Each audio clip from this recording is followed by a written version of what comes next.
Boa tarde a você, telespectador da TV Brasília. Está entrando no ar o programa Tribuna Livre.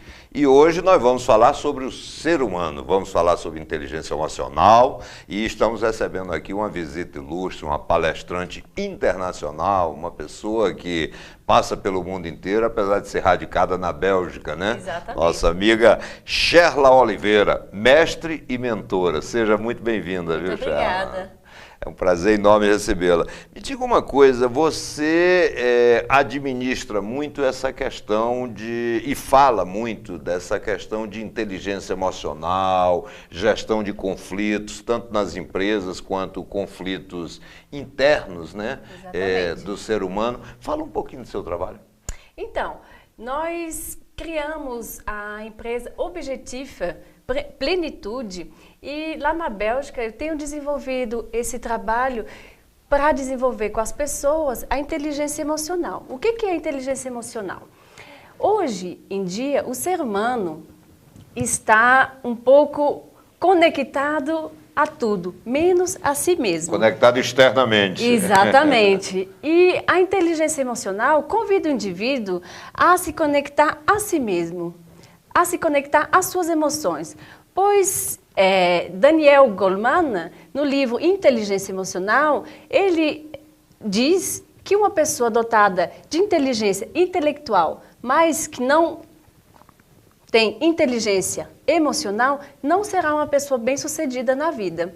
Então, a inteligência emocional é saber identificar as suas emoções e lidar com elas, transformar as emoções desagradáveis em emoções agradáveis. Positivo, né? Exatamente. E quando desenvolvemos a inteligência emocional, seremos pessoas mais empáticas, estaremos mais conectados às emoções das outras pessoas também. E nós estávamos conversando aqui, antes de começar o programa, né? Você me falou que existem 3 fases, né? A pessoa toma conhecimento, tem um momento da reação, e depois tem o terceiro momento, que é o mais evoluído, é aquele que chega no cérebro, né?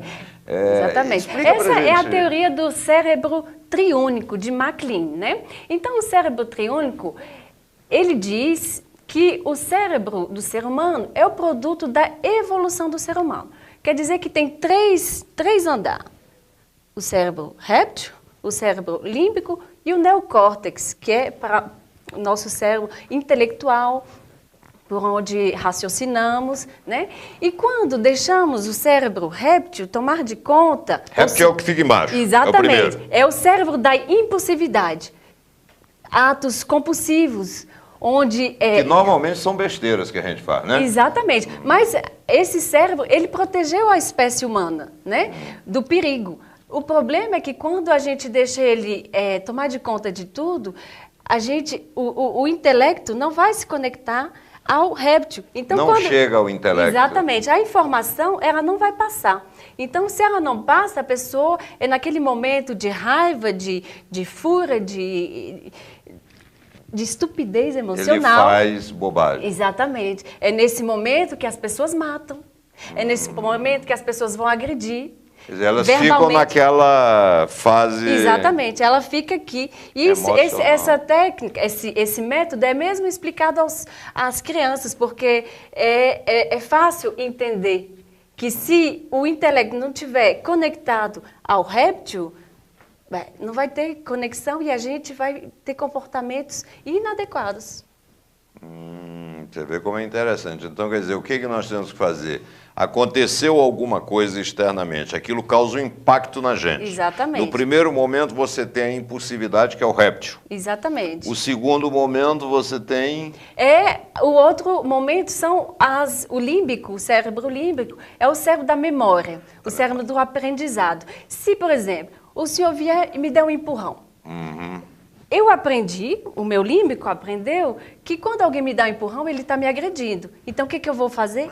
Eu vou agredir também. Se eu não parar e conectar a mim mesmo e dizer, peraí, talvez ele me empurrou, mas não foi de propósito. Pode não ter sido isso. Aí, quando eu penso, quando eu fiz essa análise, foi lá no meu córtex, no meu neocórtex. Aí já subiu para o terceiro estágio. Exatamente, entendeu? Então, é por isso que temos que identificar, primeiro identificar, eu me senti agredida.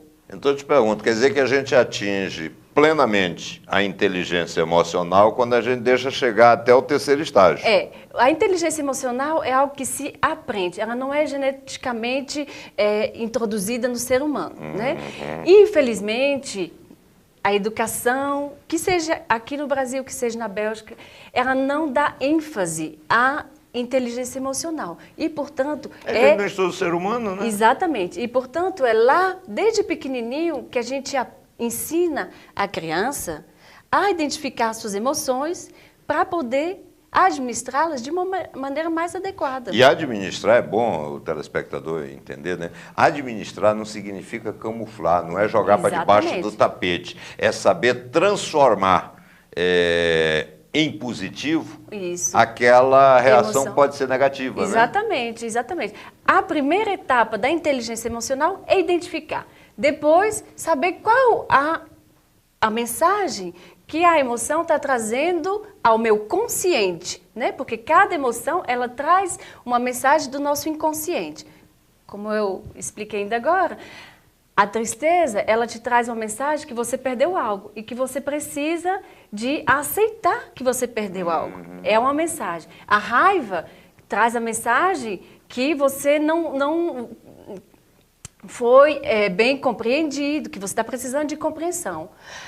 O medo é a necessidade de segurança, né? Então, quando a gente entende qual que é a necessidade que está por detrás da emoção, nós vamos poder melhor administrar a emoção. Perfeito. E vamos falar um pouquinho também daqui, né? Você parece que tem feito algumas palestras. Exatamente. Tem se estabelecido mais ali na Faculdade Fael, lá em Sobradinho, exatamente, né? Do meu amigo Márcio Portilho. Fomos convidados pela Faculdade Fael, demos uma palestra segunda-feira com o tema de evitar conflitos em ambiente de trabalho. E nessa palestra eu convidei os convidados a ir lá, onde eles tinham esquecido de ir há algum tempo. Dentro deles mesmo, né? Exatamente. Ai, que beleza. Hoje, nós vamos dar uma palestra para estudantes, porque com a minha profissão de professora, eu ajudo também os alunos a administrar as emoções, mas também de adaptar o método de estudo deles para que eles possam ter um aprendizado muito mais eficiente. Mas olha só, essa menina bonita que falou tanto da Bélgica, ela é brasileira. Exatamente. Conta um pouquinho sua história aqui, mas assim, tem que ser curto, porque a gente só tem mais 30 segundos. Vai lá, diga aí. Então, eu sou brasileira, mas há 14 anos eu moro na Bélgica. Terminei meus estudos de enfermagem lá, fiz mestrado em saúde pública, sou mestre, fiz licenciatura, sou professora e mentora na Bélgica e tenho minha família lá e de vez em quando venho ao Brasil. E aqui você é de qual estado? Eu sou de Brasília. Você é de Brasília mesmo, Eu sou de Brasília, né? exatamente. Mas não esqueça de dizer o mais importante da sua família, que você tem um piauiense na família. Exatamente. Não, a família é um pouco de piauiense, um pouco de Minas, então é aquela mistura danada. Não é para me gabar, não, sabe? Mas esse povo assim que tem um pé no Piauí é de uma inteligência. É uma inteligência emocional extraordinária. Mas olha, Sherla, eu quero te agradecer muito, entendeu? Você ter encontrado um tempinho para estar aqui conosco. Obrigada, né? eu é que agradeço. E o Tribuna Livre volta já já.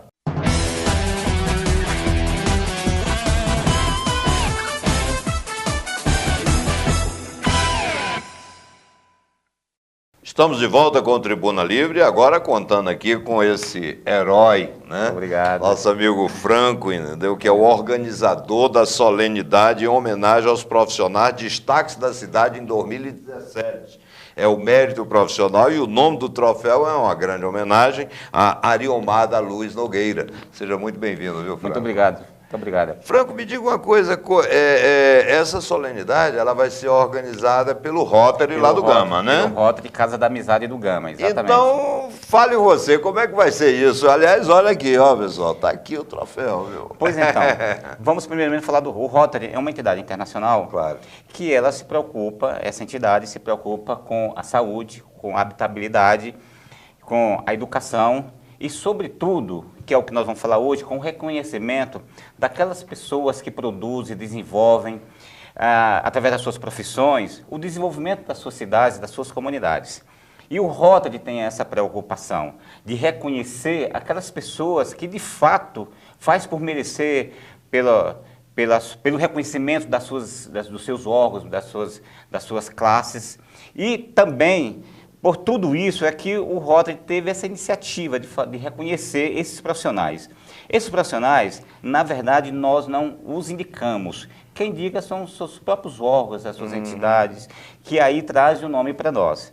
O que perguntar como é que eles foram escolhidos, né? Exatamente. É um policial militar, um corpo de bombeiro, um servidor do SLU, dos Correios e Telégrafos, é uma pessoa da administração direta, da área de saúde, da área de educação. Mas tem um grupo que seleciona, né? Não, é o próprio órgão que seleciona. É o próprio órgão que encaminha para o Rotary. Exatamente. Nós comunicamos que nós vamos oferecer esse prêmio e nós gostaríamos que esse profissional, daquela unidade, daquela entidade, fosse representar a instituição e a profissão. Entendi. Então, nós não interferimos na escolha. Então, vou só dar um exemplo.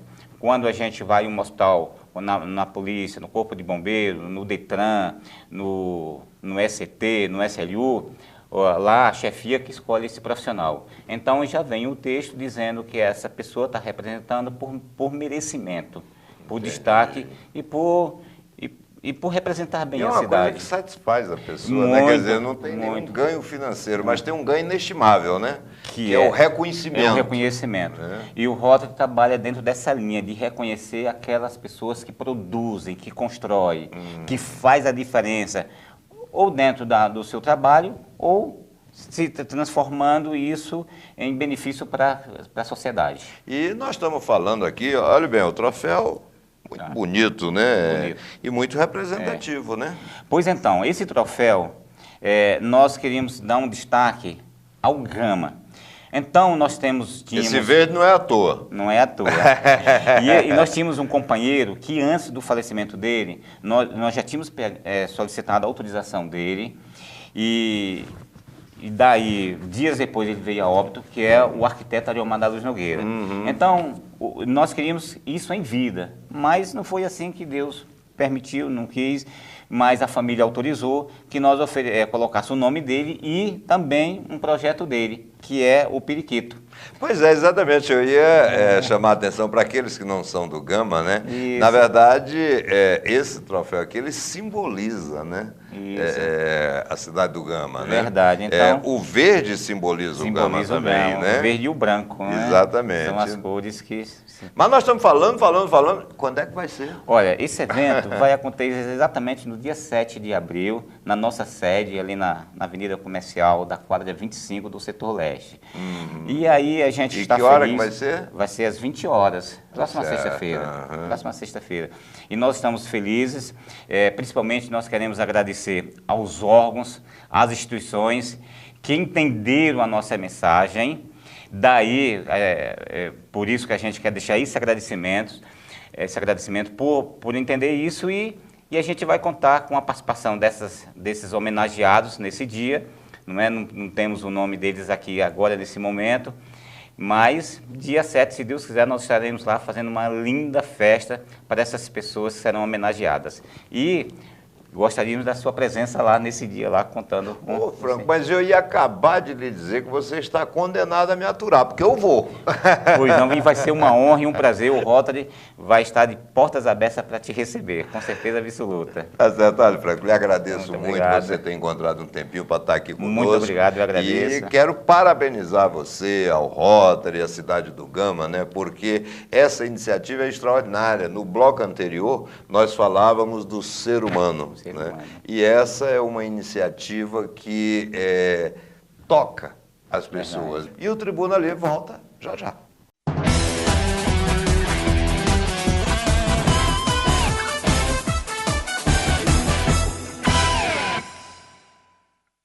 Estamos de volta com o Tribuna Livre e agora no nosso bloco de comentar, nosso comentarista, meu amigo Leal. Rapaz, gostei da profissão. Opinião. Gostei da profissão. Opinião do Leal. Essa é boa, né? Essa é boa, não é, Leal? Mas, Raimundo, falando de opinião, eu acho que, pelo menos eu me interesso muito e gosto de saber o que as pessoas pensam, tudo aquilo que está caminhando em volta da nossa vida, né? É verdade. E nossa vida é a cidade, é Brasília, né? Então, ontem eu recebi uma indagação, porque as pessoas estão curiosas com esse debate e às vezes sugerem para a gente trazer alguma coisa para conversar, para perguntar. Engraçado como as pessoas gostam, né, de dar sugestões. A gente quer saber. Aí, essa semana que passou, hoje nós estamos no sábado, né? Choveu bem. Pois é, rapaz. Onde é que está indo essa água, hein? Eu não sei, eu acho que... Ou é uma conspiração contra o governo Hollenberg, que diz que vive de seca e a cidade chovendo todo dia? Choveu muito. Qual foi a pergunta que me passaram para que eu fizesse aqui? Algumas pessoas estão tentando, de novo, saber o que a ADASA vai informar, como é que está o nível dos reservatórios. E eles não estão recebendo essa informação, não estão conseguindo acessar. E quem me colocou isso, e hoje eu até vou testar de novo, quem sabe foi algum lapso no sistema de informação. Mas isso preocupa. O seguinte, se os níveis subiram, por que não é anunciado com a mesma alegria quando disse que estavam lá embaixo? Será que é para manter a cobrança da tal taxa agregada aí, porque está todo mundo atrás só de dinheiro? Pois é, aliás, essa taxa serviu para quê? Eu não sei. Porque se a taxa foi instituída, né, para resolver o problema, não estou entendendo mais nada, né? Quer dizer, é só para dar dinheiro para esse governo que não sabe...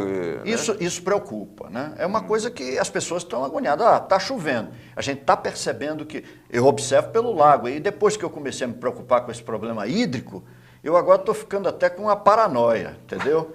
Avaliando o que está acontecendo em termos de chuva. Eu acho que a maioria dos cidadãos. Mas olha só, ponto 1, nunca Brasília teve uma crise como essa. Ponto 2, por que chove constantemente em Brasília e a crise continua? Afinal de contas, será que não está chovendo nas nascentes lá? Eu acho que agora está chovendo em todo canto. Pois é, mas o governo, muito estranho esse silêncio. Mas vamos mudar um pouquinho, vamos deixar de tomar água, né, porque está em falta, e vamos falar de outra coisa. Parece que o governo agora está fazendo uma reforma no seu secretariado, né, mudou o secretário de Segurança, secretário de Justiça e secretário de Desenvolvimento Econômico, né? A saúde deve estar mil maravilhas, porque ele não muda nada, né? Olha, Raimundo, é outra coisa preocupante. A gente que, de uma forma ou de outra, participa do processo político, gosta, se interessa por isso, porque isso aí, quando está bem, reverte em benefício da sociedade, inclusive que a gente está inserido. Eu fico incomodado quando você percebe que hoje em dia, o que nós entendemos por política, podem até contestar, você não tem mais o equilíbrio da autoridade e da competência. Ou seja, quando você se incomoda com algum espaço, alguém politicamente que não lhe agrada, você substitui todos aqueles secretários ou pessoas de competência que estavam ali fazendo algum trabalho. Raimundo, eu lhe faço uma pergunta. Em que momento que nós vamos ter continuidade em algum projeto? Não vai ter, né? Raimundo, eu estive agora, não vou dizer o nome da autoridade maior, mas fui levar aquele projeto do Brasil, Ação Sem Dor. E a autoridade maior, que foi um ministro de Estado, conversou comigo quase 2 horas, ou seja, a agenda era dele. Ele se interessou pelo problema. E quando chegou ao final, eu não sei se eu o incomodei com o que eu falei, eu disse, ministro, o senhor me segurou aqui 2 horas, eu fico muito feliz, porque o problema é grave. Mas eu lhe faço agora uma colocação que me entristece. Quanto tempo o senhor vai ficar aqui na condição de ministro? E ele olhou para mim assim, e ficou me olhando, né? E disse, é verdade. Então, essa mudança rápida não dá continuidade. É prejudicial, né? Total, porque quebra a continuidade. Quando você tem um projeto, chega um outro que se desagrada do que você estava fazendo. E no caso do GDF ainda é pior, porque você diz, quando você tem um projeto, sofre problema de continuidade. E quando não tem projeto, como é o caso do governo agora? Não tem projeto nenhum. O que me assusta é a ocupação só de espaço, né? Você falou uma palavra aí que eu acho que é chave, sabe? Questão de autoridade. Léo, eu não sei se você tem percebido isso. Eu ando na cidade, ninguém respeita o governador. Pessoas, quando falam dele, falam muito mal. E parece que está alcançando a unanimidade, viu? Eu acho que a autoridade, ela não é imposta, não é? Não, ela tem que ser conquistada. A autoridade, né? É uma coisa, é que nem um educador ou pai em relação ao filho. Ele querer impor autoridade sem ter alguns agregados, né? Que é o respeito, o exemplo, porque nós não somos perfeitos, nós erramos muito. Mas a gente tem que primeiro ter a humildade de saber escutar quando nós estamos errando. Aí, se a gente tem essa capacidade, Raimundo, você dá a volta por cima. Não se usa esse termo certo? Você dá a volta por cima. Né? Mas precisa dessas coisas. Infelizmente, o governador perdeu toda a credibilidade, né? E credibilidade é uma coisa fundamental para que você possa começar qualquer coisa, né? Bem, o Tribuna Livre volta já já. E aí nós vamos falar um pouquinho de futebol também.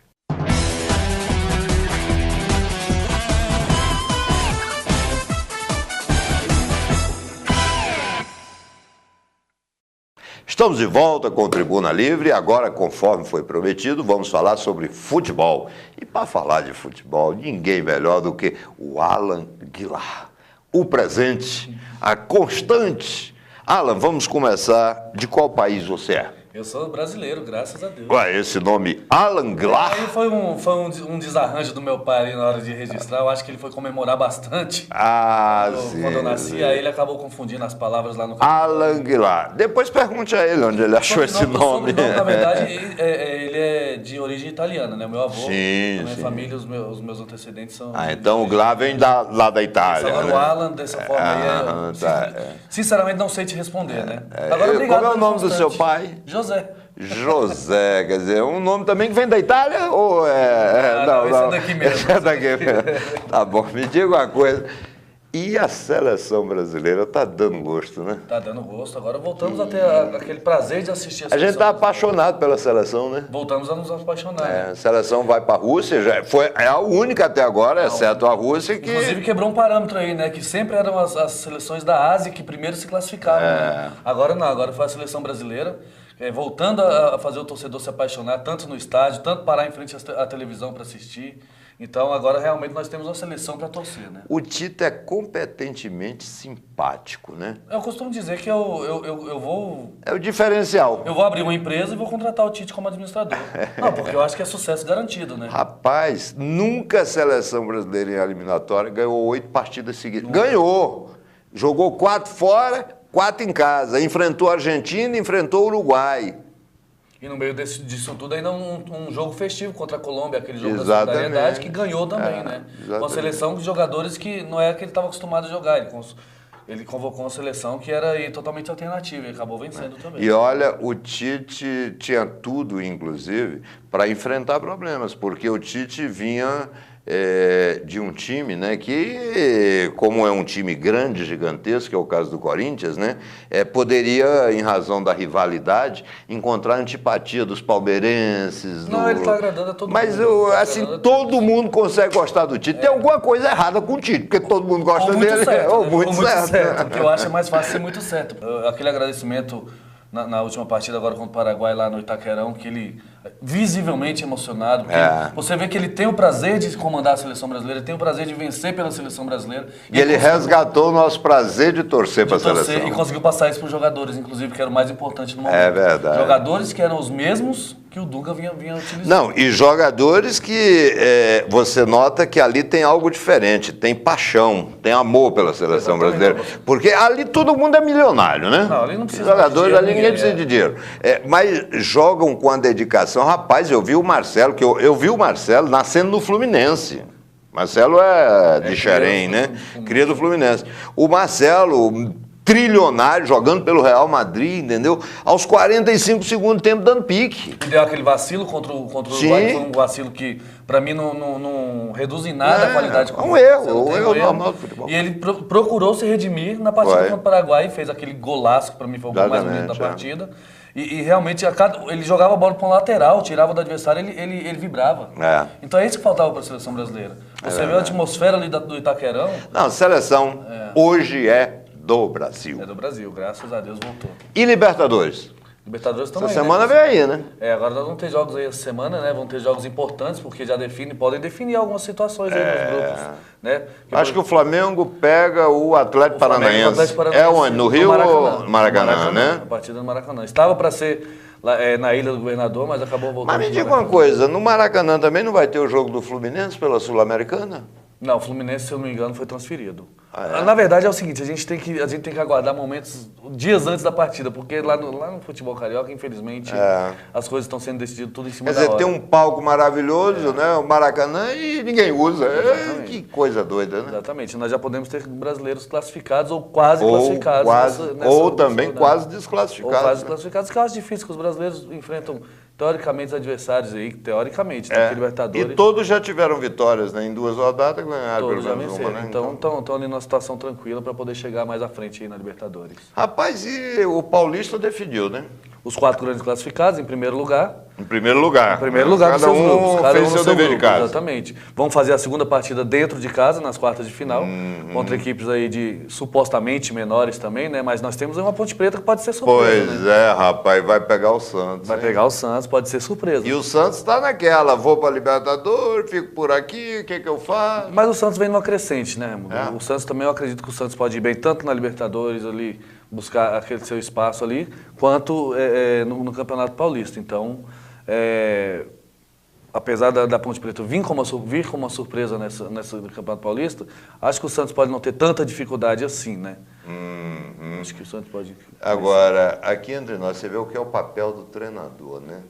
Rapaz, está dando gosto ver o Fluminense jogar, mesmo que seja com o time reserva, o time titular, né? O Abel, ele deu alma ao time. Para mim, eu já até falei em outras oportunidades aqui nesse programa, o Abelão ele é um dos grandes injustiçados dos treinadores no futebol brasileiro. Ele, na verdade, ele pega muito trabalho pelo meio, né? Ele é meio que... Mas no caso do Fluminense, incêndios. como o Fluminense estava em baixa quando ele chegou, ele mandou embora um bocado de medalhão, chamou a meninada e, vamos jogar. Ele fez o time dele e agora começou desde o início, exatamente. E está fazendo um belíssimo papel. Porque ninguém sabe, mas eu torço pro Fluminense, viu? Não, ninguém sabe ninguém isso. sabe Fluminense disso. e River, né? River o River está de férias agora, entendeu?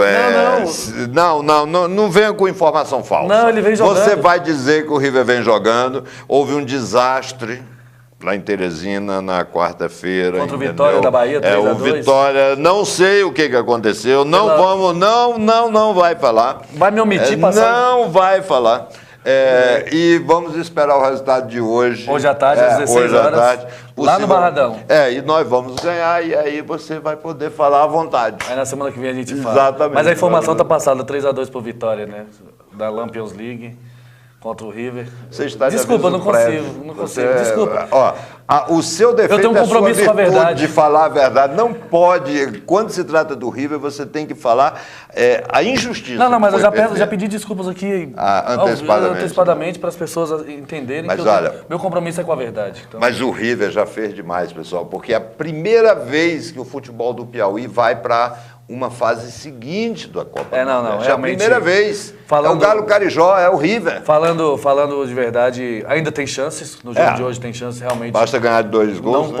Não pode descartar o River do Piauí. No futebol tudo pode acontecer. Pode acontecer, mas já fez uma bela campanha. Se parar por aqui também hoje, já está de parabéns. E vem fazendo um trabalho ao longo de uns 4 anos para cá, que é de parabenizar mesmo. E vamos ver se a gente populariza mais assim o River, né? Se o nosso cinegrafista for um cara legal e tudo, né?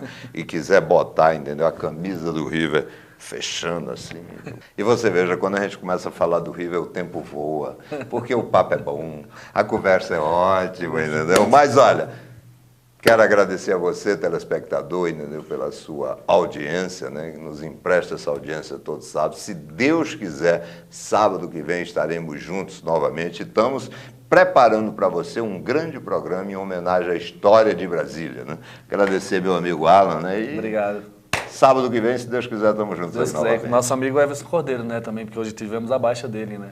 Exatamente, parece que ele se contundiu do vestiário, ele sentiu no vestiário. Tribuna Livre volta sábado que vem.